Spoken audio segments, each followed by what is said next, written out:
Hello everyone and welcome to our complimentary webinar, which is brought to you today in partnership with NICE, Auscontact's national gold sponsor.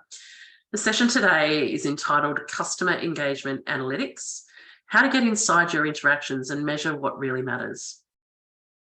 In the spirit of reconciliation, Auscontact acknowledges the traditional custodians of country throughout Australia and their connections to land, sea and community. We pay our respect to their elders past and present and emerging, and extend that respect to all Aboriginal and Torres Strait Islander peoples here today. Today's webinar will run for approximately 60 minutes, and during that time, with the help of today's special guests, Chris and Anita, we hope to spark your interest and engage you in the conversation, as well as provide some ideas to take back to your respective businesses. To round off the session, we'll also have a Q&A at the end of the webinar. I'm Fran Southwood, CEO of Auscontact and your moderator here today. While we're waiting for everybody to join us, let's use the time quickly to run through some housekeeping with you. We really want you to interact with us today to maximise the benefits that you get out of the session. There's no need to take too many notes because, as you know, we send the recording of the webinar to you. And there's plenty of ways that you can actually interact with us. We'd love you to use the Q&A button on the control panel, and you can ask or make comments for Chris and Anita or myself from time to time. We will, as I said, have a full Q&A session at the end of the webinar. So even if you type those questions, so you don't forget to ask them at the end, if they're quite specific to the content that we're covering at that time, I'll actually ask them of Chris and Anita as we're going through. If you're listening through headset or speakers and you experience any issues with your internet connection, please note that on the control panel you can click raise hand and one of the Auscontact team will help you. Or you can go back to the registration confirmation email and all of the relevant phone numbers and access codes are available there. I know that many of you are familiar with asking questions, but let's try out the Q&A button on the control panel just in case. So the question for today is, last week, Auscontact had their National Awards event on Friday night. Where did we have it? Does anyone know where that was held?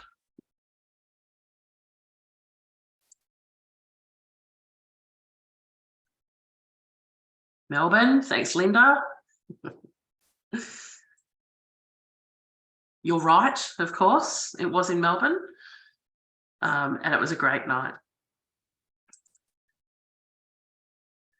So don't forget that during today's webinar, we'll also be giving away a prize for the best questions, the best question asked during the webinar.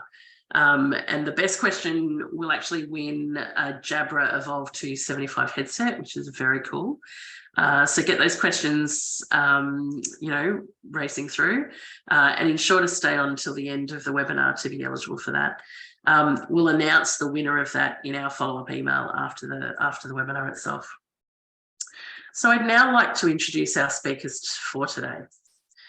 Firstly, we've got Chris Main, who is the Solution Lead, Analytics and AI at NICE. And we also have Anita Williams, who is the Director at ARZO. And Chris, I'm going to hand over to you now and you can get us started. Cool. Thanks very much, Fran. And hi, everyone. Hope you're having a good day. So today, Anita and I are going to be having a chat through, customer engagement analytics, how to get inside your interactions to measure what really matters, to enable you or empower you to drive some benefit back into your business. So we have a very rough agenda here. We'll be running through some slides, having a bit of a chat, sharing some of our experiences and observations in the industry. And first off, we're going to talk about, well, why do organizations invest in interaction analytics, or more commonly known as speech analytics, but we're also talking about text analytics like email, web chat, and so on. Anita's going to run us through her experiences and how organizations have actually realized benefit from interaction analytics. What have they found? How have they driven those observations back into the business? And then I'll get the talking stick back, and I'll have a chat to you about how we go about building a business case to help or help my prospective clients justify an investment in interaction analytics, help them build a business case. Then I'll share out some resources with you that I think, if you're interested in this topic, I think will be really, really helpful. So without further ado, let's kick on. So why do organizations invest in interaction analytics? It's not just because I tell them how great it is. So interaction analytics, speech analytics, it's a really, really flexible and really diverse tool set that can actually address a number of different use cases. We do tons of work with our clients, helping them improve customer satisfaction. One of the things that we generate with every interaction that goes into our system is a customer sentiment score. And time and again, we'll see like a one-to-one mapping between the sentiment score and like customer survey feedback, whether it's positive or negative. We do lots and lots of work with quality management, specifically like quality automation using analytics. So kind of answering QM questions, selecting the right interactions for evaluation. And the same goes for compliance automation, like lots of really interesting conversations, particularly in regulated organizations, about how to automate compliance, get 100% compliance automation, and really driving up that adherence to compliance regulation. And now I'll kind of just touch on customer loyalty and sales effectiveness, kind of more or less in the same bucket. So we're talking about customer retention or sales effectiveness, whether it's trying to keep customers in the business or trying to onboard new customers into your organization, or indeed upsell. The approaches there are very much the same, but we've been able to drive some significant benefits, and I'll share some of that with you in more detail around sales effectiveness. How can we help you get a bigger share of wallet with your customers? And probably, I guess, one of the most common conversations I have is how do we drive efficiency, cost savings into the business, whether it's through volume reduction, whether it's through handling time reduction, like improving first contact resolution, and so on and so forth. How do we, well, I've said here, reduce costs by 10% to 30%, up to you what you do with that. Reinvest it in growth in your organization would certainly be a good suggestion there. But just sort of drilling down a level, from maybe 70,000 feet to 40,000 feet, and hopefully, Anita, after this, you're going to take us down to maybe the 10,000 feet mark. What are some of the more specific benefits that we can see across different industry verticals, recognizing that maybe compliance isn't like super important for some types of organizations? Well, one of our financial services customers has measured a 24% increase in customer satisfaction at the same time as driving an 18% reduction in call time. So not just doing more with less, but actually delivering a better outcome more efficiently, which I think is really, really interesting. We have several, I guess, really significant BPO players, so business process outsourcing, some of the really big global names, if you're familiar with that industry. And they'll take millions and millions of calls per year. And for them, providing customer contact as a service to their customer, quality management is really important. So we've been able to drive 60% increase in productivity into their quality team, because that doesn't scale very effectively manually. And then just skipping over the last two, travel and hospitality. Again, I'm going to show you this in a bit more detail later. How do we drive, an uptick in sales, like cross-sell, upsell, and then telecommunications. We've got some fantastic case studies in the telecoms vertical for, where we collaborated with these organizations to find leading indicators of customer churn through interaction analytics and feed that into a proactive retention program. So I'm skimming through this quite quickly because I'm really keen to hand over to Anita, but just the message I want to leave you with is that it doesn't matter what you're trying to achieve, analytics is the answer. Customer experience, cost down, compliance, and so on. But now let's zoom down a little bit to some more detail. So Anita, I'll pass it over to you and you can take us through some of your experiences. Thanks for that, Chris. Hi, everybody, and thank you for taking us into your homes and offices today. Appreciate the hour. I'm just going to share my screen with everybody. Can everybody see that? Great. Okay, so really what we wanted to do today is to help this come to life for you. I'm a director at a consulting organisation, and we specialise in helping our customers leverage technology investments to deliver business value.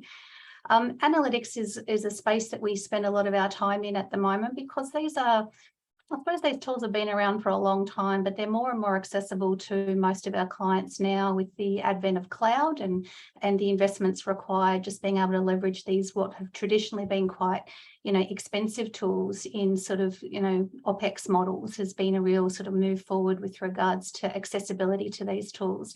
So once you've got these investments, the question then is, there's so many things you can do with them. Where do you start? Where are the biggest bang for buck? And so there's a real science, I suppose, developing at the moment around how to do that. And we're really trying to work very closely with our clients to deliver a framework to help them do that. So what I wanted to do today is work through a case study. And I think, some of the areas that Chris has previously given you an overview around are the sorts of benefits. So, cost efficiencies and improvements in customer satisfaction. They're the general buzzwords and the terms, but what does that look like and how do you get to that outcome? So hopefully that's where we get today, practical application. So one of the things that the guys in our analytics practice talk about all the time is this concept of analytics being a marathon and not a sprint. So it's a tool that gets embedded in your operational cadence. And it's something that allows you to interrogate and ask questions of the data that you have available to your organisation. So it's not, there's definitely an expectation that you might put in an analytics tool, click a button and the dashboard comes up and it gives you top 5 things you need to do over the next month. And it's actually not we'd love it to be as simple as that, but it's not. You really have to understand what are the questions that you have of your data, and then you have to understand how to work through that data to understand the next question that you have. And so the way that we do that is we do that trying not to boil the ocean. So what we try to do is we try to work with our clients around what we consider this use case focus, which is let's be very clear about the answer or the question that we need the answer to.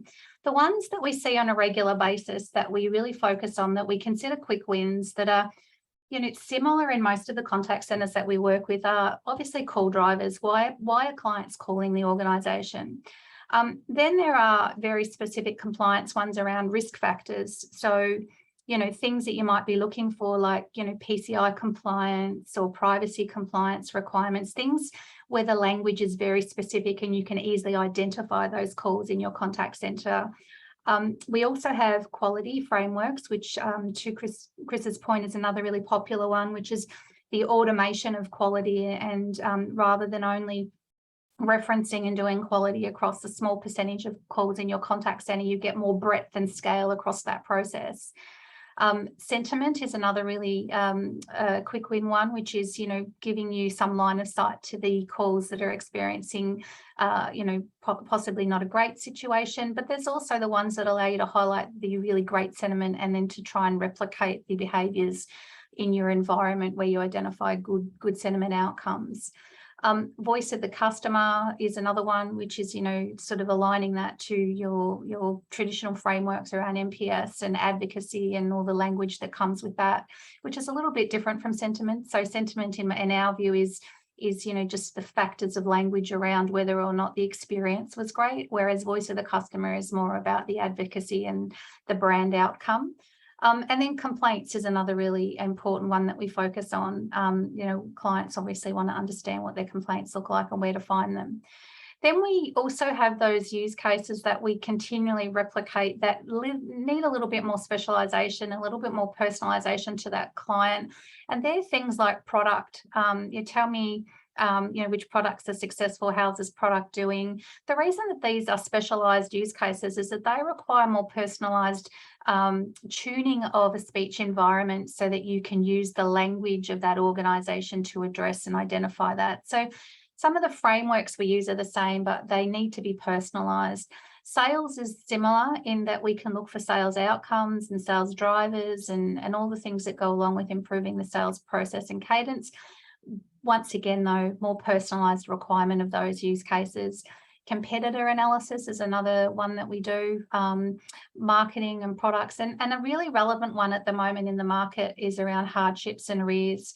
And I think, we have a case study specifically just on that, really relevant one in getting ahead of those things that are happening where clients are calling you and there are indicators and markers around them possibly going into a hardship or arrear event based on the things that they're saying. So these are sort of the main use cases, and then there's all permutations and variations of that throughout the conversations that we have with clients. We had a client that I wanted to have anonymized all this information, but I think this use case is a really good way of understanding how we build through the benefits that come out of these engagements. So we'll go into this client who is a retail organisation with a contact centre that's been created to support online transactions and online support of orders. The use case that we highlighted or we focused on for this engagement was to look at call drivers. What is driving the traffic into that contact centre? So there are a few variations to that. So first of all, the client wants to know, tell us, what are they calling us about? Of the things that are sort of lower categories or unknown other calls, what does that look like and how is that broken up? What does the sentiment look like across those categories? And then they had very specific requirement under this use case 3 around when a client calls about a particular product or a particular process, can you tell us how many of those are? So they implemented a new process and they wanted to understand how much of their call volume was driven as a result of that. So without any real understanding of their business, other than a couple of workshops for context, using the speech in analytics environment that they had, we were able to give them the answers to those questions. So we're able to explain to them the call drivers for their business in that first use case were existing orders, then 28% of people ringing about a particular product or brand, 19% were considered other inquiries, and then 11% were just product inquiries. And then we can work through, and what we can do through that process is build widgets and dashboards for them that allow them to go and interrogate those calls and have a listen to the categories and see, make sure that they feel confident that those categories are correct and that data is representative of their business. Then we were able to further classify other categories, this general box that they had, which was all other things, and some interesting things in there, privacy inquiries was an interesting one, complaints, flybys, transfers to other departments. So through that, they were able to sort of validate some general wrap codes and things that they were collecting data manually in the contact centre just to understand whether or not, they had a good understanding of what was coming in with regards to call drivers. We were also able to give them point them in the direction of good experiences and bad experiences. And if you have a look at use case 3, we're also able to give them all the calls that fell into that category about mentioning a particular product or service. And from that, they were able to understand that 11.5% of the calls that went into that team were for this particular engagement or product type, which was about 2.5 FTE of work, gave them an understanding of whether or not, they should make some decisions about supporting those inquiries further with regards to FAQs on their website, whether or not they should, specialise their training in their contact centre around supporting that inquiry and reducing average handle time. So lots of information to then ask the next questions of the business. One of the things that we did do through this is we found 3 key insights. And so what I will do is just go back to this information. There was a bit of a question in this organisation as to whether or not analytics actually was accurate and whether it was accurate enough for it to add value to their organisation. What we were able to do is to represent back to the business that we understood a little bit about why clients were calling them, and this resonated with regards to their expectations in a way that it meant that they actually put some faith in the tool, if that makes sense. So having not had that sort of detailed understanding of their business, but being able to play back what was happening in their business just through the use of the tool, actually we really gained some brownie points with them around the credibility of the exercise. Now, these other 33 things were 3 key findings that we highlighted. So one of the things that we found was this scenario that we call the customer diamond. So when we were listening to calls, we actually found a situation where the call center had been created to answer a particular problem statement, which was online transactions and supporting the online order. It had evolved as a contact center over years, and as a result, it had a situation where the client would go into the store would say you need to speak to the contact center, they'd ring the contact center who then said you need to speak to the store, and they were both pointing fingers at each other. There was a real 40% of calls we put into this category with regards to what we call this customer diamond loop. And that's a really big impact to the cost for the organisation, the experience of the consumer going into their stores. What they needed to do was reclassify or revalidate what the contact centre was to the organisation, and they needed to go and have a look at the processes that they had, the handoffs between the call centre and the stores. And so that was a way of qualifying a very significant benefit for them if they were to fix this problem and really tighten that up. Yeah, quite often they would ring the stores because they also didn't have the knowledge around the products that the stores were providing. So even though they managed the process, they still didn't have access to the knowledge management. So knowledge management was another conversation that we were brought into as a result of this, which was how do we get the information that's in the stores to the contact centre so that they can resolve those inquiries when the client calls. So this was a really important one, I think, that resonated particularly with regards to value. And you can think about if 40% of the calls, that's a significant saving if they were to just, really focus on the value proposition for that one. The second one that we found was what we're calling the customer service loop, which is they have identified that a lot of the calls would ring up and would have an inquiry and would be told to put that inquiry into an email. Now, what we found was that the people answering the phone calls and the people answering the emails were exactly the same people, which to us meant it could have actually been resolved. There was no real business process that drove that other than a preference for written communication with the client that really wasn't founded in any real business decision and hadn't been assessed based on the impact of the cost of that decision. So we realised that, just changing some of their processes to not asking the client to put it in an email, they just had the situation where they had clients that were ringing, you'd spoken to them, there was no first call resolution, they were sending an email, the email was taking time to get to, the client was ringing back asking what the update was, lots of double, triple contact that didn't need to happen. So that was another really important revelation that came through that. And sometimes these are not even, you would find when you speak to the team leaders that this is actually, they know that this activity is going on. But what the analytics process does is it qualifies and validates that and provides them with the real data to support the conversation around the priority of this as an issue and the business cost and justification for making the change. So I think that's what, we really think we see the analytics product doing, validating what most of our operations teams know to be true, but giving them the real hard evidence of that. And then this third one was an interesting one in that we found that they were they were there to support the online ordering process. They had an IT process, which is a fraud process, which was actually making for a really horrible experience for the customer. So they would go online and a large percentage of their clients would make an order. And the best process with regards to experience for the client is to take the pre-payment or pre-authentication and place the order, and then to tell the client that the order's been completed or provisioned, even though the order hadn't been. In a small percentage of cases, there's a fraud indicator on those credit card transactions, which says if certain rules, like if you place the order and it's not in the same name as the credit card, that's a possible fraudulent activity. And as a result, the fraud software would actually put a hold on that order and cancel it. So what would happen is a client would process an order, then they would get an email saying your order has been cancelled, contact customer support.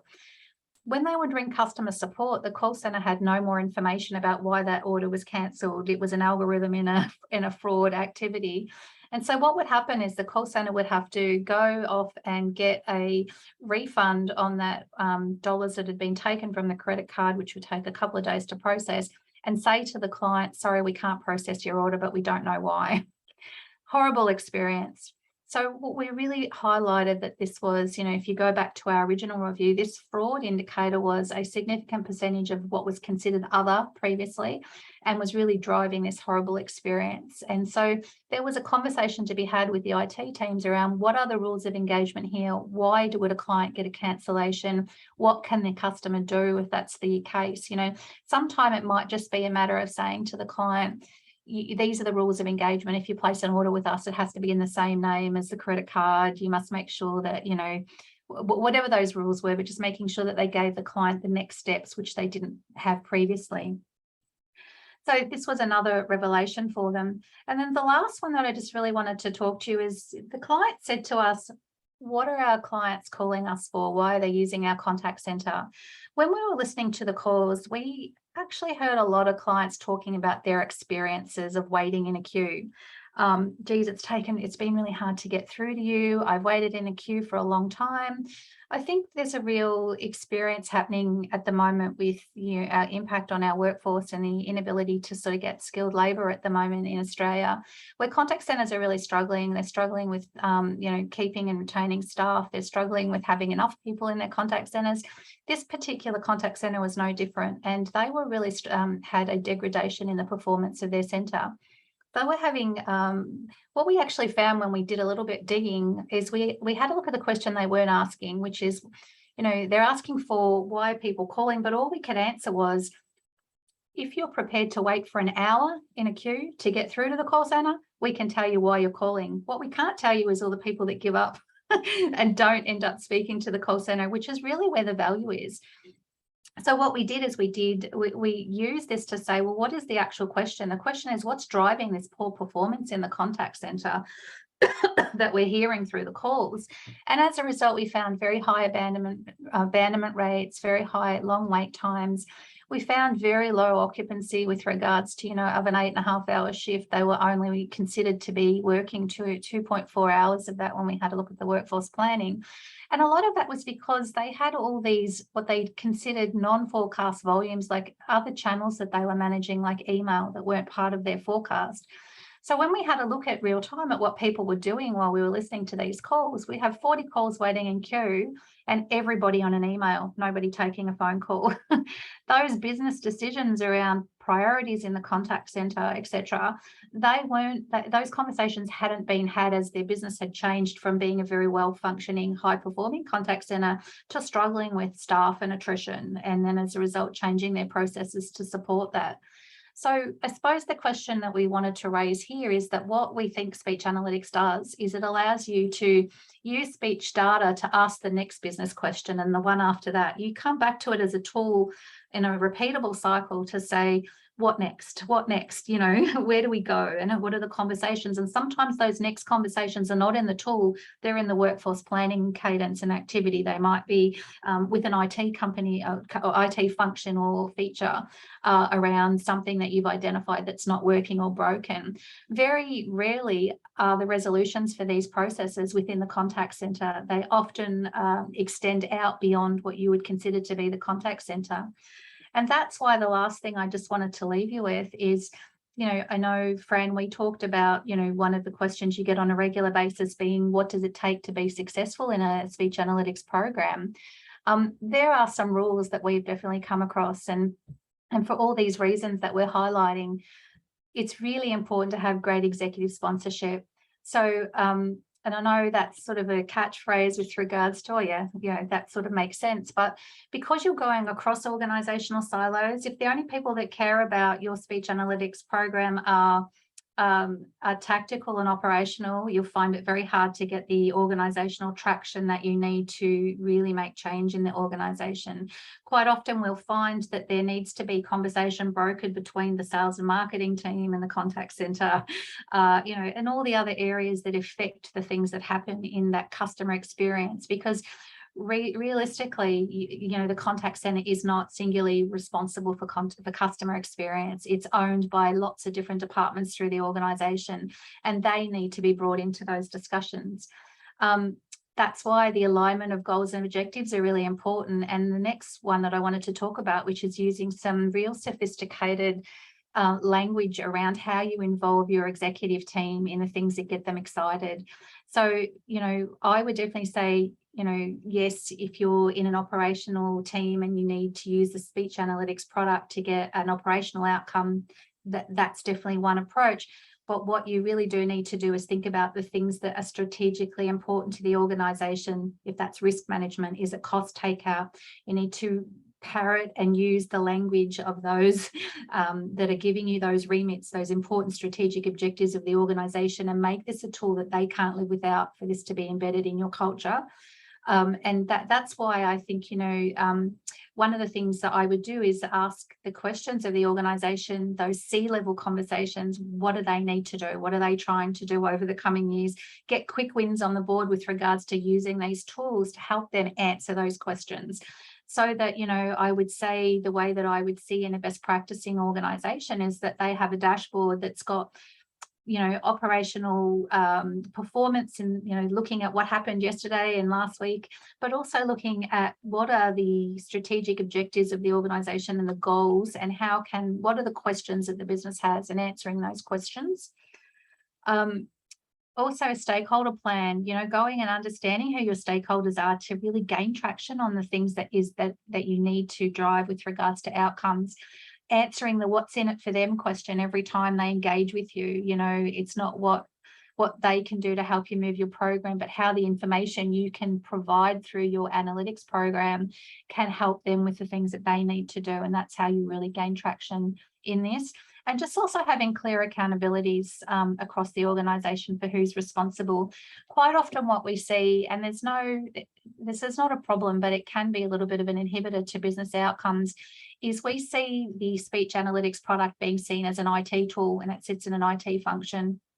And it's driven as an IT outcome, and it's definitely our view that that is a risk for the success of a program like this. It actually has to be a tool that your contact center manager and your marketing manager and all the people that are responsible for customer experience and operational efficiency can't live without, that they go to on a regular basis to be able to ask the next question and fix the next operational pain point or customer experience pain point. So I hope that provided you in this very high level overview of, an actual engagement, some sort of insight into how we'd go about this, what some of the things are that at least get you excited about the things that it could be and the possibility of what it might look like in your organisation. And if you do have those investments currently, how you can actually use them. One of the things we get regularly, we get put into organisations to fix what's considered a problem with a speech analytics product that doesn't work, and we've not found one that doesn't work at this point. It's always been in people's understanding of how to leverage it. I think a lot of people get caught on the fact that word error rate, for example, it might not be transcribing exactly the way it needs to. The issue for us is that it's not how accurate it is, it's the benchmark that it sets and where that benchmark moves. And that's the thing that you've really got to, there's a science behind understanding how that works, is that if something is transcribed wrong on a regular basis, as long as it's always wrong, and we know that, it doesn't matter. It's the movement against that benchmark that we're really looking for. So what I wanted to just sort of also highlight is that, we really have a lot of faith in the outcomes that can be driven out of analytics products and programs, irrespective of what the product is, because we know they work. So I'll go back to you. I think you're on mute. Yeah, I think I just unmuted myself. How's that? Can you hear me? Fantastic. Thank you, Anita. And it's an interesting point in transcription accuracy, and I'm just going to shamelessly loop back to the point about the win a free headset.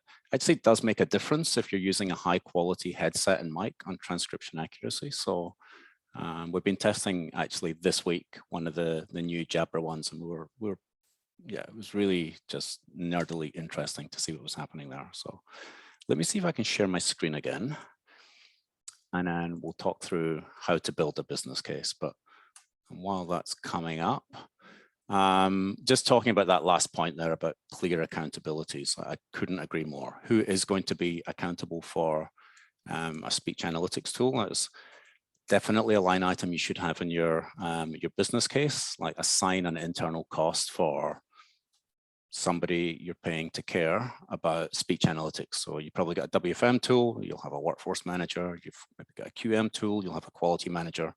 If you're thinking about investing in speech analytics, please have a defined speech analyst whose job it is to drive these outcomes. So, okay, so we're going to drill down a bit now on how do we build a business case. And Anita, you mentioned already,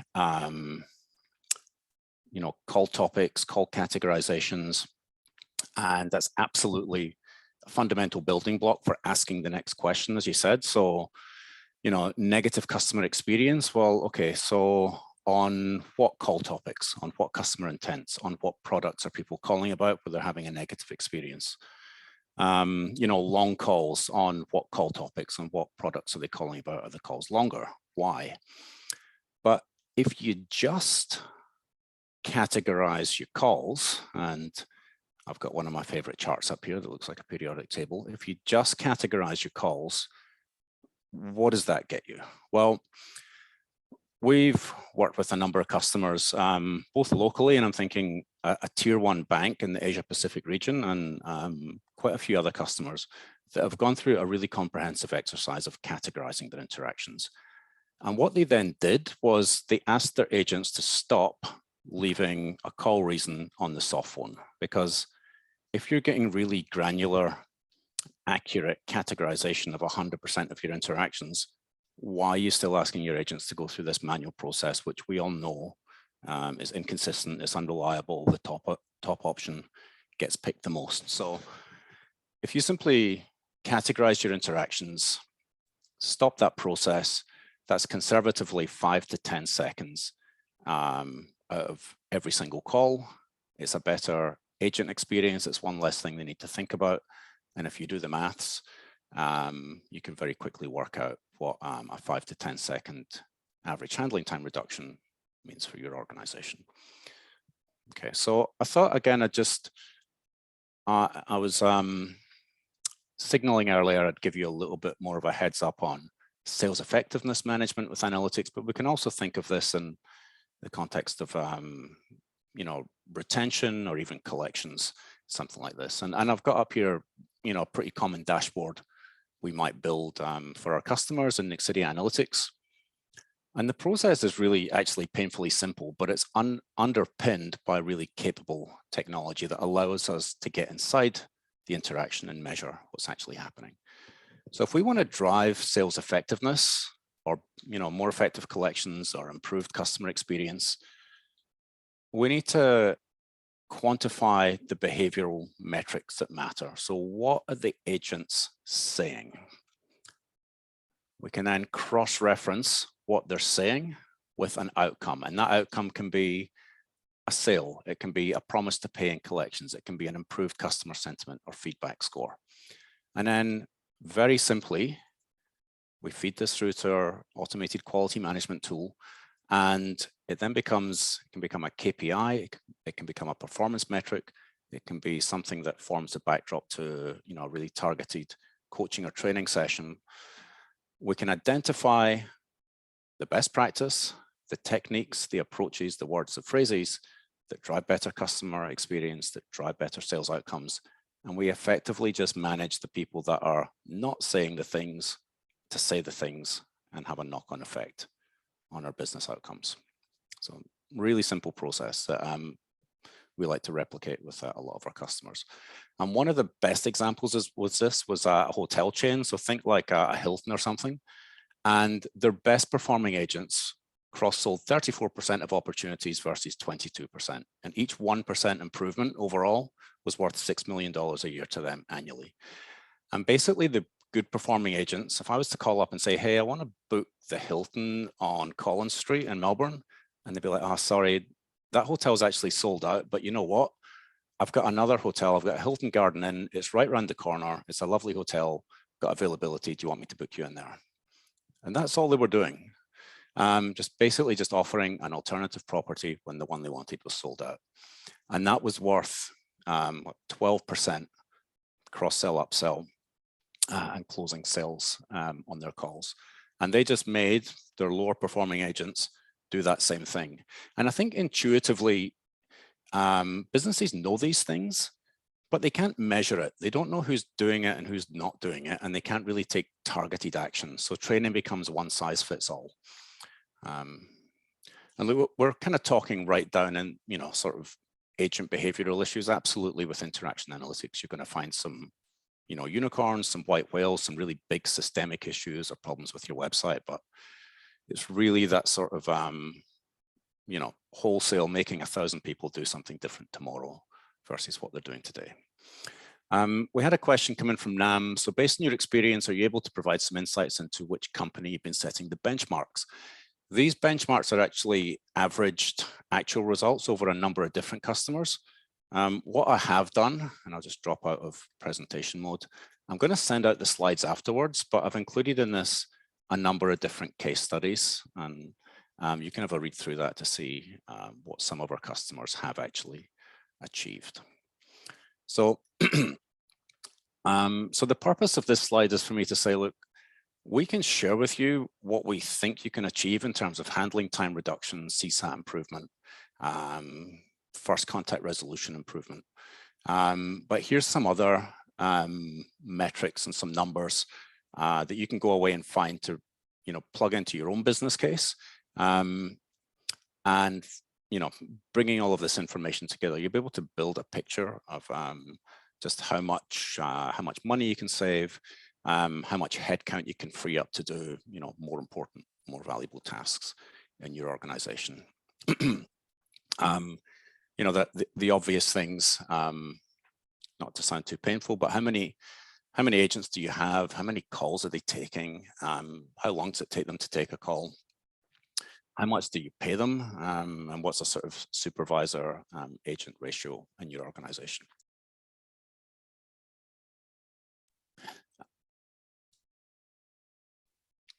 My apologies. I had COVID round 2 last week. I think I'm still recovering. So we can help you. We can help you bring together the metrics and the statistics from your own organization and cross-reference them with what's happening in your own contact center. And I'll show you just a little bit how we do that. So it's really quite straightforward. So we can take things like, well, you know, how many interactions are you handling per year? What's your first contact resolution rate? You know, basically how many people are calling back. You might have an estimate of that already, and there are ways you can establish it by looking at, you know, ACD reports with how many times the same phone number calls back in a week or 10 days. And just based on whether it's a cost per call or whatever it is, if you apply conservatively a 2 to 15% you know, improvement in first contact resolution, what does that mean for you in terms of you know, avoided demand? How many customers are you servicing better first time and they don't need to call back? And a similar story actually with average handling time. We can share with you and already have the typical performance improvement that you might get either by analyzing, you know, why do some calls take longer? What interactions have a higher percentage of silence time? We can pull things out the call, like, you know, really identify, categorize, quantify things like, you know, the agent saying, I'm not sure, let me check. I'm just going to pop you on hold. I'm just going to consult with my supervisor because I really don't know, or I don't have access to that system, or my system's running slowly. And anything around the agent not communicating clearly, like, the customer saying, oh, can you repeat that, please? I don't understand, or I can't hear you. It doesn't make sense. So these are all, leading indicators of things not going well on the call. And just some super quick tips here. Don't double dip. You'll notice that when I've stripped out calls from improving average handling time, I've taken that off the calls I'm using to calculate the benefit from a subsequent reduction. I've taken off the calls from improving first contact resolution when I've calculated the improvement for handling time. If you can't get any of this information, I'm going to direct you to my friends at Auscontact. They do a benchmark report every year that's got some really great information in it. If you're taking this, sorry, my throat is so dry. I apologize. If you're taking your benefit model upstairs, please always tie it back to dollars.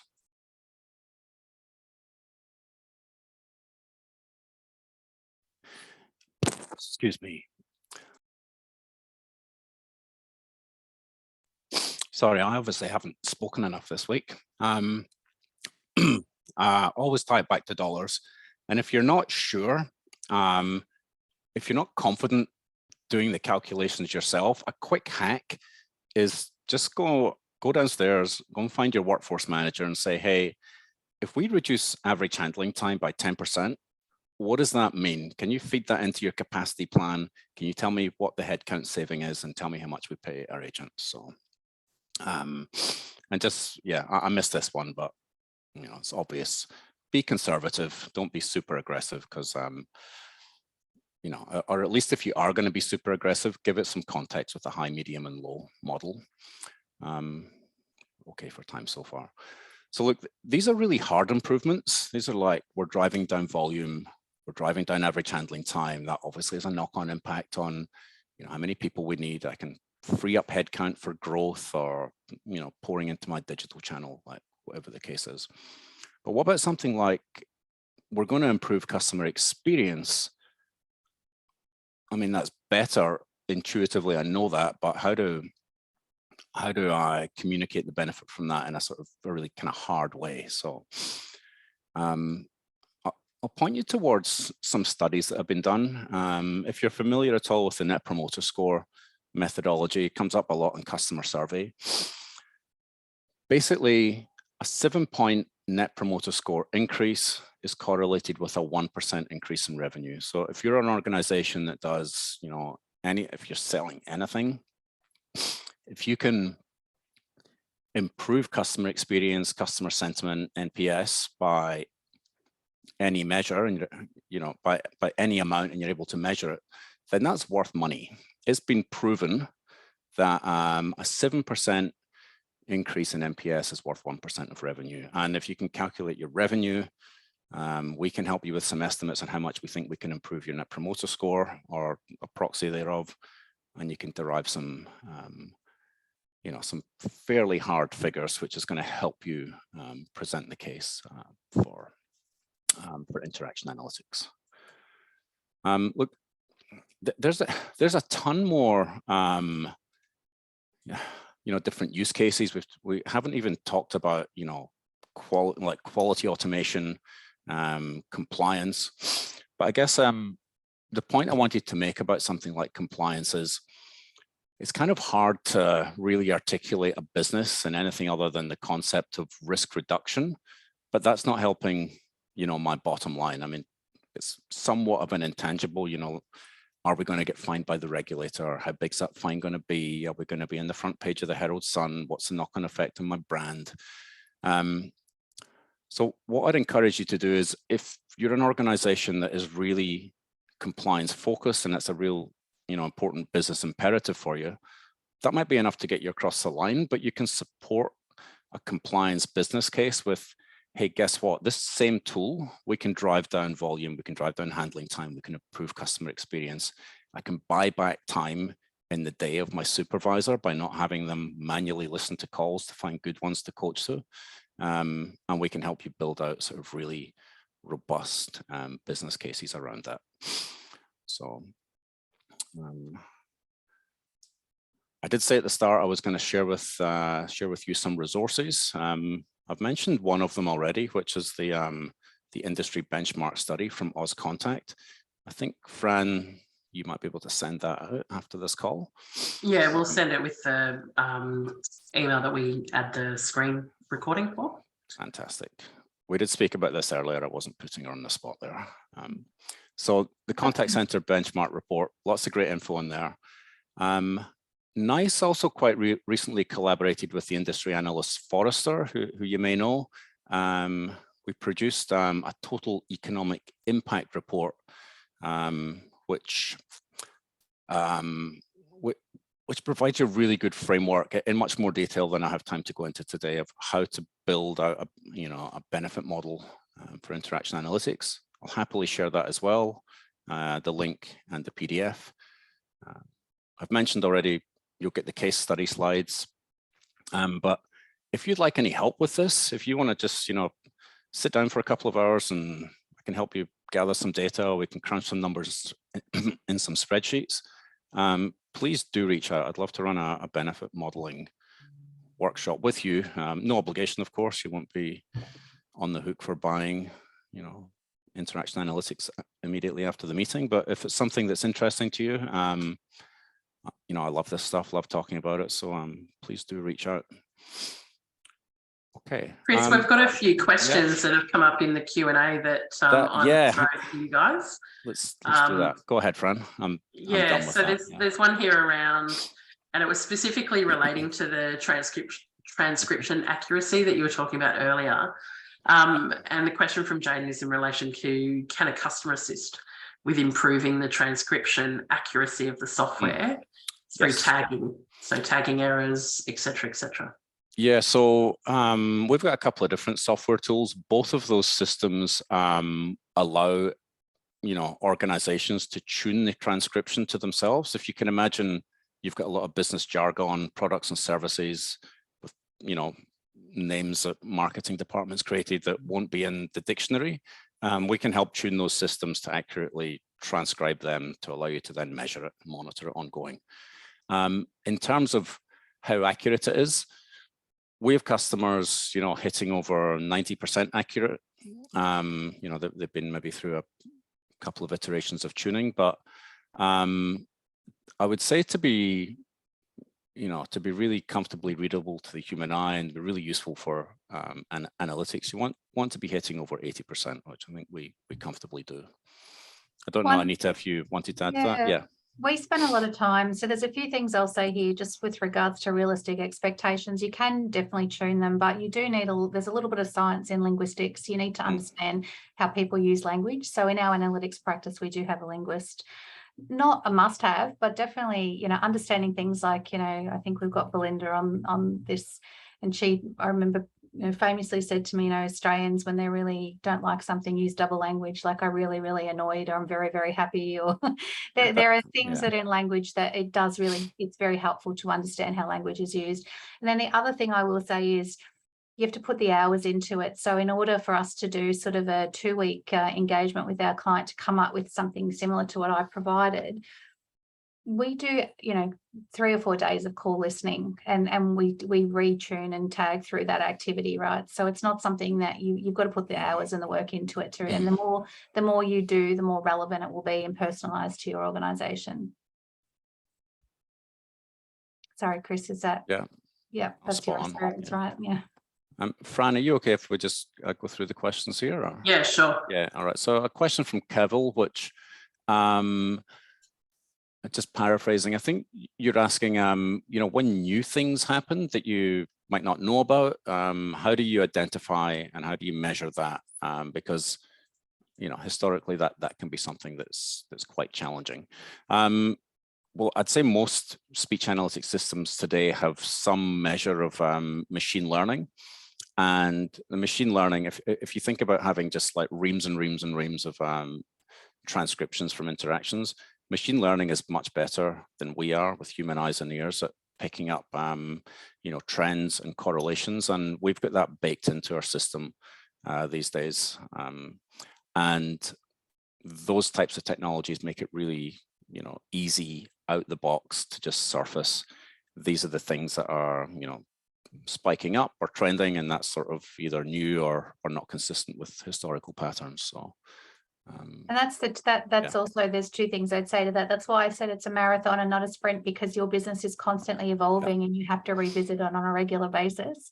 And that's also where the benchmark feedback comes from. And what you're looking for is when your baselines change, you know something's changed in your business, and that's when that's the trigger to us to go and have a look at the data and say, well, what does that look like? If all of a sudden we had 10% of our calls classified as other and now it's 20, we go and do a deep dive into the other category to see what we can find. Question from James: how would you see the benefit of customer analytics in a local government environment where financial savings may not be the biggest driver? I'd definitely say customer experience improvement.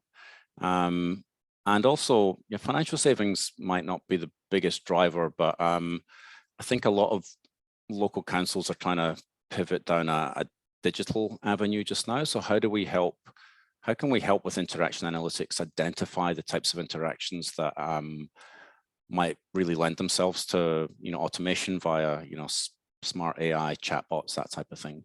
And the other thing that we've seen in government is quality automation is a really big piece. So just taking away a lot of the sort of kind of repetitive, transactional, lower value, time that they spend finding interactions, listening to it and manually assessing it, automate all that out and really focus those staff on, doing what it is you pay them for, which is really to coach and train and develop agents, which is a much more rewarding experience. And question from Kelly: how's AI identifying churn risk and customer loyalty? We've got a number of AI models that are more or less out the box that we've worked with a number of our customers globally. We've basically segmented out hundreds of thousands of calls where, we've listened to it. We know there's a churn risk. We know there's a customer loyalty threat, and we've fed them all through an AI model, and we've trained it to understand what a customer sounds like when they're thinking about leaving. So we can run that model across the top of your calls, and it can score them, and it can, send you an alert if a call has a high score. But a little bit more to it than that, but that's the simple answer. Anita, there was a question for you from Christine. Yeah, I think just to reiterate, Christine, we're actually a consulting group that help clients set that up. So the original baseline implementation was done by the vendor, and then we just came in and sort of added some extra magic to it, which was really, not necessarily about the way the product works, but how it might be operationalized into our client's organization. So I hope that answers your question. Yeah, and I think that the last one here from Gianni. So how do you understand what keywords, categories match the context? For example, sentiment, which words and phrases identify the interaction as positive or negative? Well, again, our sentiment model is AI based. It's been trained on millions of calls of either happy customer or sad customer. The machine knows. But more specifically, it's not just about the words or the phrases. It's about the context, because different things, different words can mean very different things in different contexts. And our team, in conjunction with Anita's team, we've got a deep experience with helping organizations identify negative content, negative sentiment drivers or the root causes of customer dissatisfaction, because they'll tell you when they're not happy. So so just to that point, there are the out-of-the-box sentiment, but you are right. There are organisations where the nature of what they do is, if you're a service desk and you're answering calls for things that are broken, that could sound to the sentiment engine to be a problem, right? So often what we'll do is we'll have a look at where we think the out-of-the-box options land, and then we might build a side-by-side category that's customised or personalised to your organisation that has some of that local context in it as well. So there's lots of things we can do in that space. Fran, I think we've got 1 or 2 minutes left and we're out of questions. I'll maybe just we do. back to you in the studio. mindful of time. I think it's been a great session. Obviously, we've had quite a number of questions there. As always, we'll send through the recording and we'll also send through the winner, details of the winner of that Fabo headset from Jabra. And we'll send through the slides, obviously, that Chris and Anita have referenced. Thanks all for coming along. We hope you've enjoyed it, and reach out if you need any support or have got further questions. I'm sure Chris would be happy to have a chat and see where it goes. Have a great day all. Great. Thanks everyone. Thanks, Appreciate Chris. your Thanks, time. Anita. Thank you, Fan. Bye, Anita. Bye.